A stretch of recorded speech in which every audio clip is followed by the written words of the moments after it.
가장 위대한 드라마 14번째 시간입니다. 지난 시간에 교리는 드라마라는 주제로 우리가 말씀을 나누었는데 미처 마무리하지 못했던 죄에 대해서 간략하게 알아보고 우리가 무엇을 믿는가에 대한 내용으로 오늘 말씀을 나누겠습니다. 오늘 주제는 우리는 무엇을 믿는가? What do we believe? 이렇게 정했습니다. 성경적으로 본 죄의 정의는 첫째가 이제 창조 질서에 대한 반역입니다. 하나님은 인간을 자신의 형상대로 창조하시고 선한 질서 속에 두셨습니다. 창세기 1장 26절에서 28절 말씀을 함께 보겠습니다. 26절부터 하나님이 말씀하셨다. 우리가 우리의 형상을 따라 우리의 모양대로 사람을 만들자. 그들이 바다의 물고기와 하늘의 새와 가축과 온 땅과 땅 위를 기어다니는 모든 생물을 다스리게 하자. 하나님이 자기 형상대로 사람을 창조하셨다. 하나님의 형상대로 그를 창조하시되 남자와 여자를 창조하셨다. 하나님이 그들에게 복을 주시며 말씀하셨다. 생육하고 번성하여 땅에 충만하라. 땅을 정복하라. 네. 위에 본문에서 1장 26절에서 그러니까 28절까지 사용된 히브리어 단어들 중에 형상 젤렘이라고 그러는데요. 젤렘 히브리어로. 그리고 모양 드무트. 그리고 다스리다 하는 라다흐. 이 단어들이 의미하는 것은 인간의 정체성과 사명에 대해서 깊은 의미를 가지고 있습니다. 이 창조 질서와 인간의 정체성에 대해서 본문이 지금 1장 26절에서 28절이 지금 사명을 선언하는 말씀이죠. 좀 전에 말씀드린 히브리어 단어 3개, 형상, 모양, 다스리다, 라다흐. 이러한 것은 단순한 수식어가 아니라 인간이 누구이며 왜 존재하는지를 알려주는 핵심 진리입니다. 형상이라고 하는 것은, 젤렘이라는 것은 하나님의 성품을 반영하는 존재라는 의미고요. 모양, 디모트는 하나님과 관계적으로 이제 닮은 존재라는 것, 기능적으로. 네. 그리고 라다흐는 다스린다는 것, 창조 세계를 청지기처럼 이렇게 돌보는 사명, 네, 그것을 의미하고 있습니다. 그래서 하나님은 인간을 창조하시며 이 선한 질서 속에 두셨습니다. 그런데 성경은 죄가 이 질서를 무너뜨렸다고 말합니다. 그러면은 성경에서 말한 죄의 정의는 무엇인가? 죄는 단순한 도덕적 실패가 아닙니다. 성경은 죄를 4가지 차원에서 설명을 하는데요. 첫째가 창조 질서에 대한 반역. 보면은 창세기 3장 5절에서 너희가 하나님과 같이 되어, 그러니까 인간이 하나님처럼 되려는 시도. 예. 하나님의 그러니까 통치권을 거부하고 스스로 주인이 되려는 마음을 말하는 겁니다. 그걸 반역이라고 합니다. 그리고 두 번째, 언약적 관계에서의 파악인데, 하나님과의 관계는 언약입니다. 약속. 구약과 신약이 있죠. 예. 그래서 죄는 언약을 깨트리는 배신의 행위죠. 이러한 내용들은 예레미야 3장 그리고 호세아 그 1장에서 3장까지 여러분들이 참조를 하시기 바랍니다. 그리고 세 번째가 이제 하나님의 영광에 이르지 못한 것, 그 로마서 3장 23절에서 뭐라고 말씀하느냐면은 모든 사람이 죄를 범하였음에 하나님의 영광에 이르지 못하더니, 여기서 하나님의 영광이 그 무슨 뜻이죠? 하나님의 형상으로서 그분을 드러내는 그 목적을 상실했다는 말이죠. 그런 의미죠. 좀 더 자세히 설명을 하면은 헬라어 그 독사라고 합니다. 영광을 헬라어에서 독사가 의미하는 이 단어를 의미하는 내용은 영광, 그러니까 명예, 찬란함 같은 그런 뜻입니다. 성경적으로는 하나님의 본질, 그러니까 하늘의 것이 눈에 보이는 방식으로 드러나는 그것을 영광이라고 합니다. 무슨 말인가 하면은, 그러니까 하나님이 어떤 분이신지, 그분의 성품과 능력, 그리고 그 거룩함이 구체적인 모습이나 이런 어떤 사건으로 나타날 때 그것을 영광이라고 합니다. 그래서 영광은 하나님이 먼저 우리에게 돌린다라는 말이 있죠. 우리가 하나님께 영광을 드리기 전에 하나님이 먼저 자신의 영광을 우리에게 보여주신다는 뜻입니다. 이것은 이제 어디에 근거하는 말이냐면 로마서 8장 30절에서 보면은 우리를 영화롭게 하셨느니라, 이와 같은 구절이 이 내용을 뒷받침합니다. 그래서 또 로마서 3장 23절에 보면은 모든 사람이 죄를 범하였음에 하나님의 영광에 이르지 못하더니, 위의 말씀이죠. 인간이 죄로 인해서 하나님의 영광에서 단절된 존재임을 선언하면서 이것은 본질적으로 그 결핍을 뜻하는 그 헬라어 그 휘스테툰타이로 이렇게 표현이 됩니다. 반면에 이제 로마서 8장 그 30절에서 보면은 또 미리 정하신 그들을 또한 부르신 그들을 또한 의롭다 하시고 의롭다 하신 그들을 또한 영화롭게 하셨느니라. 이 말씀에서 그 하나님께서 주도적으로 그 구속의 여정을 완성시키며 또 상실된 영광을 회복시키심을 보여줍니다. 지금 로마서 8장 30절과 그 3장 23절의 그 두 구절은 인간의 그 절망과 하나님의 희망을 이렇게 대조하고 있습니다. 십자가와 부활, 그리고 성령의 사역을 통해서 이어지는 그 구속사적인 흐름을 형성을 합니다. 예수님이 말씀하신 아버지가 나에게 영광을 돌린다는 것은 하나님 아버지가 예수님의 사역과 존재를 통해서 그 하나님의 본질을 세상에 드러내셨다는 의미입니다. 그래서 그 예수님께서 그러죠. 내가 네게 영광을 못 돌린다, 이러한 말씀들은 영광의 원천은 하나님이시고 예수님조차도 그 영광을 자기 뜻대로 줄 수 없다는 뜻입니다. 요한복음 5장 14절에서 보면은 나는 사람에게서 영광을 취하지 아니하노라, 이렇게 말씀하신 그 내용입니다.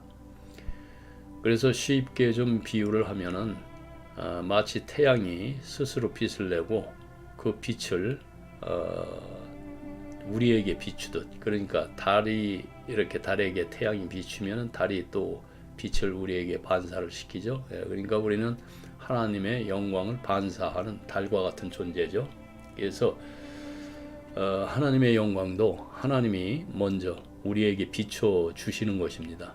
그래서 우리가 그 빛을 보고 하나님 참 이렇게 그 빛이 빛나십니다 라고 찬양하는 것이 우리가 하나님께 돌리는 영광이지만은 그 시작점은 하나님이 먼저 자신의 빛, 그러니까 영광을 우리에게 주시는 것입니다. 영광이라는 개념을 조금 이제 이해를 하셨죠. 그래서 이 영광을 또 이 개념을 구약으로 가지고 가면 이제 어떻게 되냐면 쉐카이나라고 그러는데 그 신약에서는 독사라고 말합니다. 헬라어로. 그래서 이 개념은 성경 전체를 그 관통하는 그 핵심 주제인데요. 이것이 그 구약과 그 신약의, 그러니까 구약의 그 쉐키나와 신약의 독사는 각각 하나님의 그 임재와 본질을 그 드러내는 방식에서 독특하면서도 아주 깊은 연결을 갖고 있습니다. 그래서 간략하게 살펴보면 나중에 이제 죄에 대해서 또 별도의 시간에서 설명을 할 겁니다. 그때 자세하게 이렇게 설명드리기로 하고, 오늘은 간략하게 이렇게 압축해서 그래서 영광의 그 개념을 좀 비교를 좀 하겠습니다. 구약에서는 영광을 쉐키나라고 하죠. 그리고 신약에서는 독사라고 합니다. 그 의미는 구약에서는 그 거하다, 임재하다 이런 뜻입니다. 그래서 그런 그 하나님의 임재의 그 영광 이것을 의미를 하고, 신약에서는 그 영광, 찬양, 뭐 존귀를 뜻하면서 하나님의 그 본질적 그 위엄과 그 명예, 그러니까 그것을 뜻합니다. 그리고 이제 구약에서는 그 영광이 성막과 성전 그리고 구름 불 가운데에서 이렇게 나타나죠. 그러니까 가시적인 임재가 있었죠. 신약에서는 이제 예수 그리스도 안에서 드러난 거 하나님의 그 성품과 구속의 영광. 그래서 이러한 구약의 그 쉐키나는 영광은 어디서 나타나냐면 그 출애굽기 40장 34절에 보면은 여호와의 영광이 성막에 충만함에 이렇게 표현을 합니다. 그리고 이제 신약에서는 요한복음 1장 14절에서 말씀이 육신이 되어 우리 가운데 거하심에 우리가 그의 영광을 보니 이렇게 말씀하시죠. 구약에서는 이제 그 영광이 거룩한 분리와 그 접근에 대한 제한, 그러니까 두려움과 경외를 좀 줍니다. 그러나 신약에 와서는 이제 화해와 그 참여의 초대로 이렇게 이루어지죠. 그래서 은혜와 이제 친밀함이 주된 그 내용이 됩니다. 그리고 구약에서는 그 하나님의 백성 가운데 거하시되 죄로 인해서 이제 제한이 됐었는데, 신약에 와서는 예수 그리스도의 그 죽으심으로 인해서 그리스도 안에서 인간이 영광에 그 참여하게 되죠. 그 로마서 8장 30절을 참조를 하세요. 쉐카이나, 그러니까 임재의 영광과 이 거리감에 대해서 구약에서 하나님의 영광은 종종 그 불과 구름, 성막, 성전을 나타내는데, 이것은 하나님의 그 거룩함, 인간 죄 사이에 거리를 강조를 합니다. 쉐카이나는 또 직접적인 그 성경 단어는 아니에요. 그러나 유대 전통에서 하나님의 거주하심을 묘사하는 개념으로 이렇게 발전을 했습니다. 그래서 이 영광은 접근 불가능한 영광, 즉 인간이 감히 가까이 갈 수 없는 아주 초월적인 임재이죠. 그런 반면에 이제 독사, 이것은 성육신을 통한 이제 영광의 개방인데, 신약에서는 이 영광이 예수 그리스도 안에서 육화되어서 인간이 직접 보고 경험할 수 있는 영광으로 나타납니다. 이게 요한복음 1장 14절에 그의 영광을 보니 이렇게 말씀하시는데, 쉐카이나의 그 가시적 임재가 그리스도 안에서 완전히 드러났음을 선언을 합니다. 사도 바울은 로마서 8장 그 30절에서 이 영광을 영화롭게 하심이라는 그 종말론적인 이제 그 완성으로 이렇게 연결을 하면서 잃어버린 영광의 회복을 또 선언을 하고 있습니다. 이러한 영광은 창조에서 단계에서 보면은 인간은 그 하나님의 형상으로 창조되어서 영광을 반영을 하고, 그리고 죄로 인해서 하나님의 영광에서 단절이 되죠. 이게 타락이죠. 그 로마서 3장 23절을 참조를 하세요. 이제 하나님은 성막과 성전 가운데 제한적으로 거하시는데 이것이 쉐카이나의 임재고, 그런데 이제 예수 안에서 하나님의 영광이 육신으로 임하시는 것, 이것이 성육신이죠. 요한복음 1장 14절 말씀이에요. 그래서 믿는 자들이 그리스도 안에서 영광에 참여하게 되는 것이 이제 구속과 이제 영화인데 로마서 8장 30절을 참조하시고, 그러면서 새 예루살렘에서 하나님의 영광이 완전히 이제 충만하게 거하십니다. 이것은 계시록의 그 21장 23절의 말씀입니다. 이때는 이제 종말이죠. 그래서 이제 좀 요약을 하면은 쉐카이나는 멀리 계신 하나님, 그리고 독사는 가까이 오신 하나님을 보여주죠. 내재하시는 하나님. 그리고 영광은 단순한 빛이나 위엄이 아니라 하나님과의 그 관계적 친밀함의 회복입니다. 그래서 로마서 3장 23절과 8장 30절에서의 이 영광의 그 말씀은 상실과 회복을 이렇게 연결을 해줍니다. 성경 전체의 흐름을 압축적으로 보여줄 수 있는 부분입니다. 네, 인간의 타락은 전 인격적 부패를 말하는 것입니다. 그러니까 생각, 감정, 의지 모두가 오염됐단 말이에요. 그래서 창세기 그 6장 5절과 그 예레미야 17장 9절을 참조를 하세요. 그러면은 여기서 이제 중요한 질문이 나옵니다. 그러면은 율법과 죄의 관계는 어떻게 되는 건가? 그러면 또 율법은 무엇인가? 율법은 하나님을 알게 하고 그 하늘의 것을 보여주기 위해서 주어진 그 외적인 표지판이나 마찬가지입니다. 그래서 바울은 율법으로 말미암아 죄를 깨달음이다, 이렇게 로마서 3장 20절에서 말씀했습니다. 율법의 본래 목적은 하나님을 알게 하는 것입니다. 그러나 이제 율법을 문자로만 보고 하나님을 보지 못하면은 그것이 오히려 이제 저주가 됩니다. 요한복음 7장 49절에서 보면은 율법을 알지 못하는 이 무리는 저주를 받은 자로다, 이렇게 아주 찍어서 이야기를 합니다. 바리새인들이 예수를 따르는 무리를 향해서 율법을 모른다고 이렇게 정죄한 말인데요. 자신들은 율법의 그 문자에 갇혀서 하나님을 알아보지 못했습니다. 이 장면은 율법을 하나님을 향한 통로가 아닌, 그러니까 배타적 기준으로 이렇게 사용할 때 오히려 영적 무지가 드러나는 아이러니를 보여주고 있습니다. 그래서 이단들이 서로 이단이라고 그러죠. 이때 율법은 생명의 길이 아니라 정죄의 길이 됩니다. 그리고 이제 성경은 이것을 죄라고 부릅니다. 그러니까 죄는 율법을 통해서 하나님을 보지 못하고 단지 규칙적으로만 보는 그 마음의 상태에서 비롯됩니다. 이것이 성경에서 죄라고 말하는 것입니다. 그러면은 그 율법을 통해서 그 하나님을 사랑으로 깨달은 사람들, 율법이 말하던 분이 바로 이 하나님이셨구나, 예수 그리스도였구나 하고서 알게 됩니다. 그 깨달음이 마음에 들어오면은 하나님이 말씀하신 온전함이 이루어집니다. 여기서 이제 온전하다는 말은 완벽한 그 인격 성취가 아니라 하나님의 사랑을 알고 그 사랑을 흘려보낼 수, 다른 사람을 사랑할 줄 아는 그 마음의 상태를 뜻합니다. 그래서 예수님은 마태복음 5장 48절에서 말씀하셨습니다. 그러므로 하늘에 계신 너희 아버지의 온전하심과 같이 너희도 온전하라.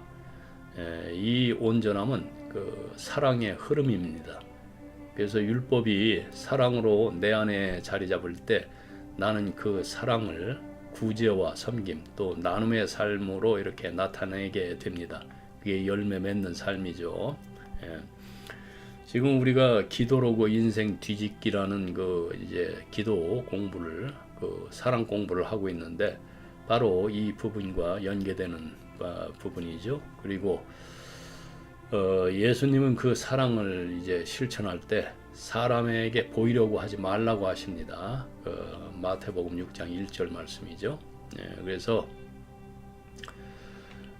성경에서의 그 죄의 문제를 단순한 그 어떤 윤리적인 교정이 아니고 이것은 구속의 관계입니다. 그래서 예수님의 십자가는 죄의 형벌을 대신 짊어진 사건이었고, 그래서 이사야서 53장 그리고 로마서 5장 8절에서 11절 읽어보세요. 십자가는 그 깨진 언약을 회복하는 길이고 또 율법이 가리키던 그 참 하나님을 보여주고 있습니다. 그래서 새 창조 안에서 우리는 다시 하나님의 형상을 따라서 회복이 됩니다. 고린도후서 5장 17절 말씀을 참조를 하세요. 그래서 죄를 아는 것이 복입니다. 복 달라고 여러분들이 많이 기도들 하시죠. 그래서 죄를 알게 하는 것도 복입니다.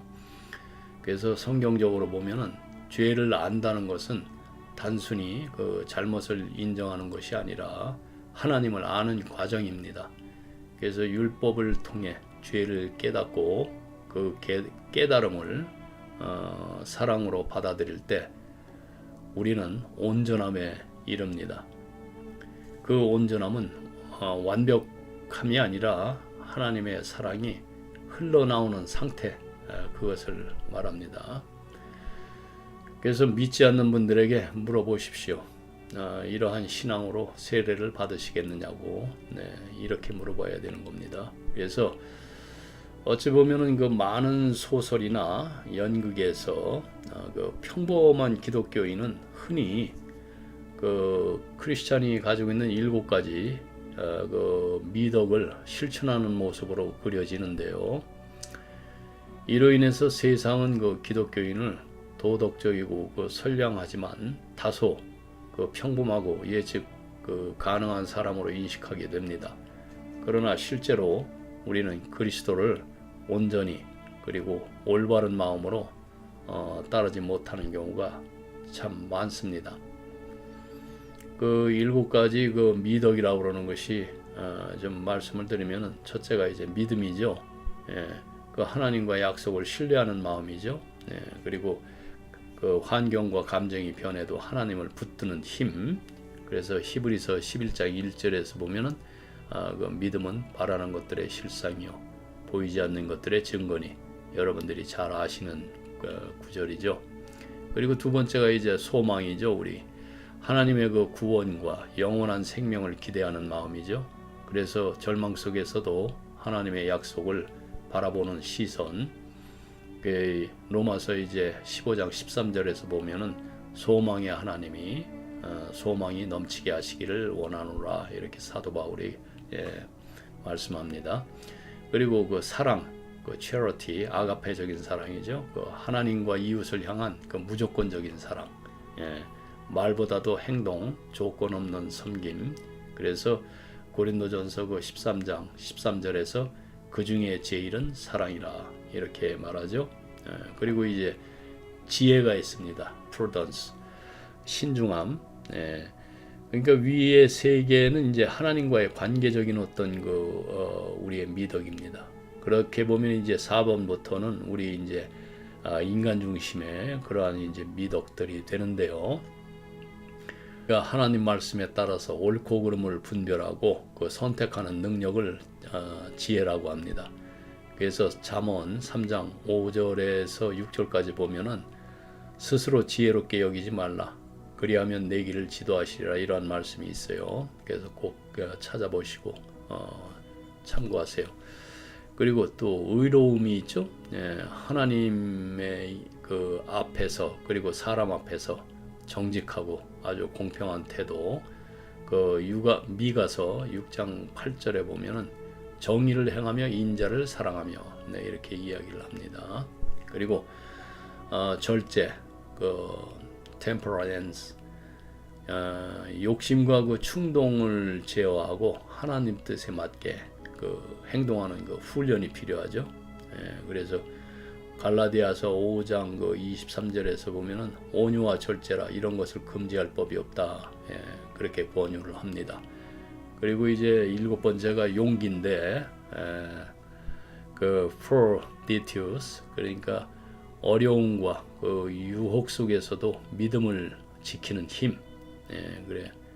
야고보서에서 그 1장 12절에 보면 시험을 참는 자는 복이 있도다, 이렇게 말씀하시죠. 그러나 예수님께서 우리 일반적으로 우리가 알려진 이런 미덕도 물론 예수님께서 보여주셨는데, 또 다른 면, 그러니까 예루살렘에 그 입성하실 때 사람들처럼 그 종려나무 그 가지를 흔들면서 호산나를 외치는 일에 우리들은 좀 주저를 합니다.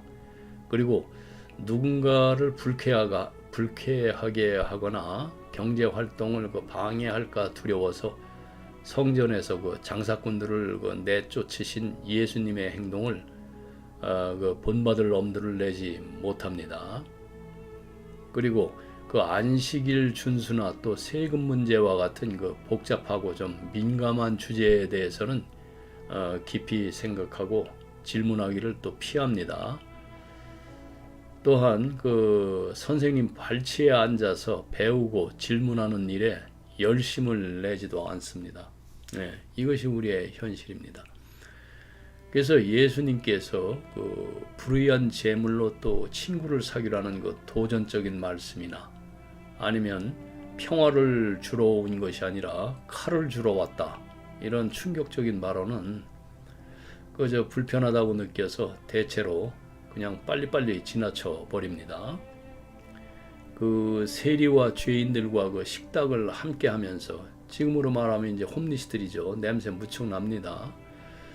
함께 하면서 하나님의 은혜를 그 드러내는 모습으로 자신을 구별하는 일도 이렇게 드물죠. 그러니까 결국 아무리 선한 의도를 가졌더라도 우리는 세상에 그 전형적인 기독교인을 다소 지루하고 불만스러운 사람으로 이렇게 보여주게 되어 있습니다. 그러나 정작 예수님께서는 불과 33년의 그 짧은 생애 동안 단 한 번도 사람들의 그 영혼을 지루하게 하지 않으셨죠. 우리는 하늘의 이름으로 오랜 세월 그 쌓아온 그 얕은 생각과 수준 낮은 그 감정의 껍데기를 걷어내고 그 속에 숨겨진 하나님의 놀라운 그 드라마를 다시 세상 앞에서 우리가 드러내야 합니다. 그리고 그것을 무대 위에 올려서 사람들을 놀라게 하고 또 마음을 뒤흔드는 반응을 불러일으켜야 하는 것입니다. 만약 그 과정에서 경건하다고 그 자부하는 목사나 사제 같은 사람들이 가장 먼저 그 불편해하고 충격을 받는다면은 오히려 그들보다 더 먼저 하나님 나라에 들어갈 이들이 있을 것입니다. 모든 사람이 그 그리스도 때문에 불편해 한다면 그것은 자연스러운 일입니다.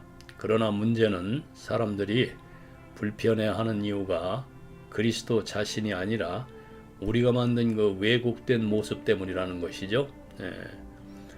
우리는 그리스도의 성품을 지나치게 부드럽고 이렇게 무해하게 만들어서 마치 그 파리 한 마리 죽이지 못하는 사람들, 또 그 사람을 공격한 개새끼를 제거하는 것도 아주 불편해하면서 이런 것도 하지 못하는 존재로 축소시킴으로써 오히려 그분께, 예수 그리스도께 모욕을 주고 있다는 생각을 좀 종종 하게 됩니다.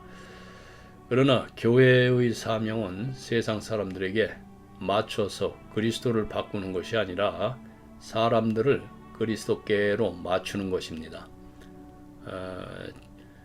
진짜 드라마틱한 것은 멋진 문구나 그 감동적인 수사가 아니라 눈물 찔찔 짜면서 찬양곡을 부르는 것이 아니라 그분의 진리와 가르침, 즉 교리입니다. 그래서 기독교 신앙은 단순히 마음의 위로를 주는 감정이나 막연한 사랑과 친절, 또는 죽으면 좋은 곳에 갈 것이라는 그런 희미한 약속이 아닙니다.